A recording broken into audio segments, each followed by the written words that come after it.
ہمارے YouTube channel کے ناظرین، اس ویڈیو میں ہم نماز کے ایک مسئلہ کی طرف آپ کو متوجہ کر رہے ہیں۔ آپ اس ویڈیو کو سن کر آگے شیئر بھی کرنا ہے اور ساتھ ساتھ ہمارے یوٹیوب چینل کو سبسکرائب بھی ضرور فرمائیں تاکہ ہماری ہر ویڈیو آپ کے پاس پہنچتی رہے۔ صورت مسئلہ یہ ہے کہ اگر نمازی نے بحالت نماز قعدہ اولیٰ میں تشہد کے بعد اتنا پڑھا کہ اللہم صلی علی محمد،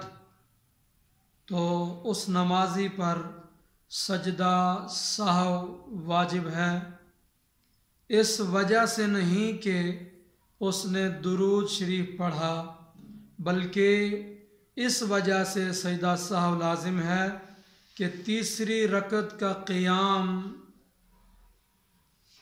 جو ضروری تھا اس میں تاخیر ہوئی،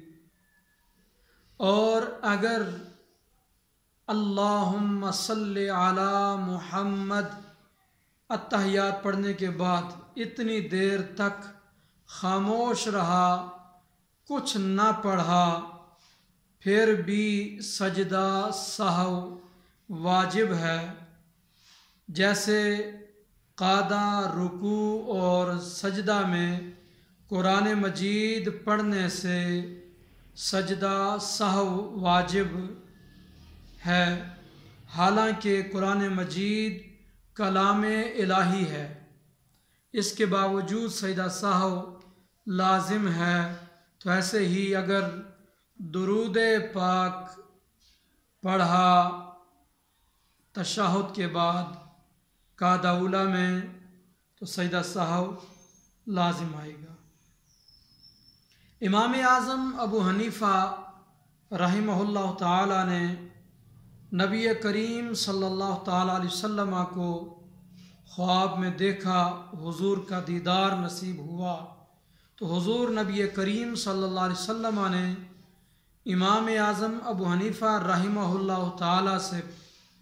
ارشاد فرمایا کہ تم نے درود شریف پڑھنے والے پر سجدہ سہو کیوں واجب کیا؟ تم نے سجدہ سہو کیوں واجب بتایا؟ تو امام نے عرض کی، یا رسول اللہ صلی اللہ علیہ وسلم، اس لیے کہ اس نے درود بھول کر پڑھا۔ حضور علیہ السلام نے امام ابو حنیفہ رحمۃ اللہ علیہ کی تحسین فرمائی۔